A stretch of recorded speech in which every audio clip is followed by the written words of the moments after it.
Harav, have you got any advice on how to overcome your yetzer if it's getting the better of you?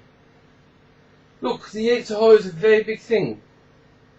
At least for some people it's a very big thing, and for some people it's a big thing, and for some people it's a smaller thing, and for some people, they have less yetzer, but it takes time to work through yetzer Sachen. How big is your yetzer? Do you have yetzer? Well, obviously, I'm a human being, I am a person. I'm also a person, I also have yetzer, and yes, look, people have yetzer for different things. Some people have yetzer for sweets, some people have yetzer for cards, some people have yetzer for killing people. Different types of yetzer. But in general, you can think about the yetzer as being, if it's a big yetzer or a very big yetzer, or enormous yetzer. Some people have enormous yetzer.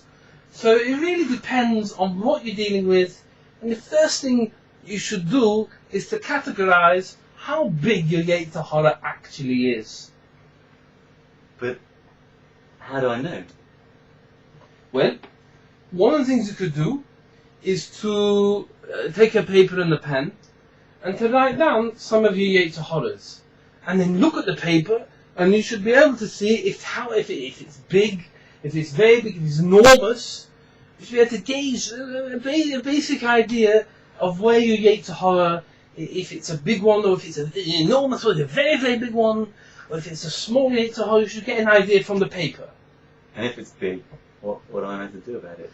If it's big, so what do you do? What do you do if it's a very big yetzer? You make it smaller, no? This is what a yid does. This is what we're all supposed to be doing, is to make the big yetzer into a small yetzer, and eventually to have a very, very little yetzer.